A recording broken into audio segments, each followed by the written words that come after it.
When you think of Niagara Falls, what comes to mind? Probably breathtaking beauty, right? But it's also just this incredible, thunderous display of raw, natural power.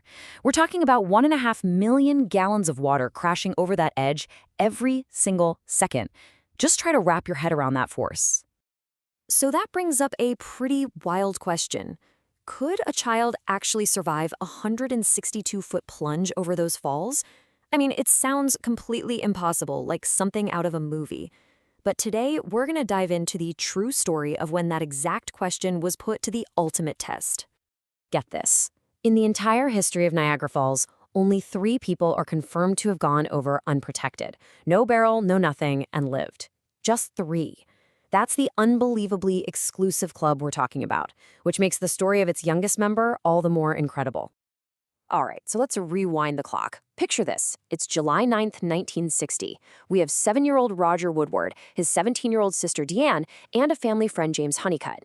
They're all heading out for what should have been just a simple, fun boat ride on the upper Niagara River. So they're in this small aluminum boat, not too far upstream from the falls, and that's when it all goes wrong. A tiny little part, a propeller pin, just snaps. The engine dies. Honeycutt tries to row, but it's totally useless. The current's got them, and it's pulling them faster and faster toward the point of no return. The second they hit the rapids, the boat just capsizes, and all 3 of them are thrown into this violent, churning water. And in that one chaotic moment, their paths split, setting in motion 2 completely different fates right at the edge of the abyss. I mean, talk about a razor's edge. Deanne, the older sister, was just 20 feet from the drop when 2 tourists on an island managed to grab her hand and haul her to safety. An absolute miracle. But her little brother, Roger, was swept right past them, carried directly toward the massive cascade of Horseshoe Falls. Can you even imagine that? As Deanne is being pulled ashore, she has to watch her 7-year-old brother disappear from view. One of her rescuers, seeing the horror of it all, just leaned in and whispered those haunting words in her ear. Because, really, what else could anyone do? So now let's shift to what Roger himself experienced. For decades, he's shared his memory of those terrifying moments, and it's a perspective that is almost impossible for us to even wrap our heads around. What's really remarkable is how clearly he remembers it. He says the ride through the suffocating rapids was actually the worst, most brutal part of the whole ordeal. He was just being thrown against rocks, pulled under, wondering if he'd ever get another breath. Just pure violence. But then, the moment he actually went over the falls, he says the feeling changed completely. He doesn't describe it as this terrifying drop. He says it was peaceful, calm, like he was floating. No stomach in your throat feeling like on a roller coaster, just this surreal sense of being in a cloud. There's this famous photo of Roger after he was rescued, and he looks like he's smiling. But this quote right here, this tells the real story. He wasn't happy. He was in total shock. In his own words, he was scared absolutely to death. That's just a child's mind trying to process something completely unimaginable. In the aftermath, as you can imagine, Roger's survival became instant world news. But right from the very beginning, he and his family had to fight to make one thing crystal clear. This was a tragic accident, not some kind of stunt. His rescue was nothing short of heroic. The crew of the Maid of the Mist tour boat, down there at the base of the falls, spotted his tiny orange life jacket and all that foam. The captain, a guy named Keach, had to make 3 dangerous passes in that turbulent water before his crew could finally get a life ring to the boy and pull him aboard.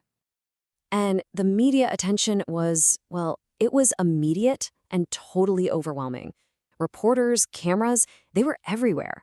It got so intense that his father hitched up their family trailer and they literally moved away in the middle of the night, just to find some kind of normal life again. Now, to really understand why Roger fought so hard to make that distinction, you have to look at the history of Niagara Daredevils. For over a century, people have intentionally challenged the falls in barrels and other crazy contraptions. Some, like Annie Taylor, survived.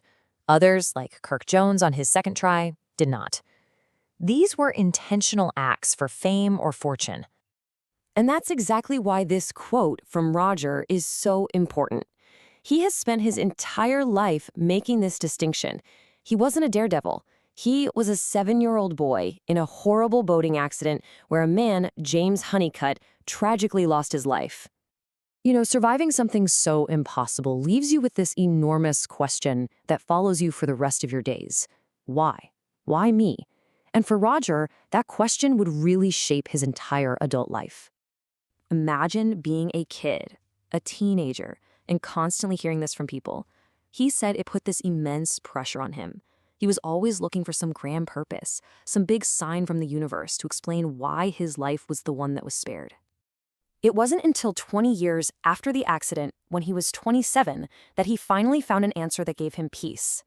He came to this profound, personal, spiritual conclusion that God's purpose in saving his physical life that day was so that, 2 decades later, he could find his faith and be saved spiritually. The event shaped the rest of his life in some really interesting ways. He and his sister, Deanne, didn't actually talk about it with each other for 34 years.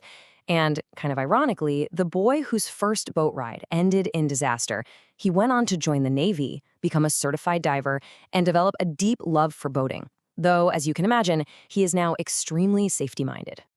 So what are we supposed to make of this? Was it a miracle, like the headlines all screamed? Was it just a perfect storm of physics? His small size, the life jacket's buoyancy, maybe a cushion of aerated water at the bottom of the falls? Or was it both?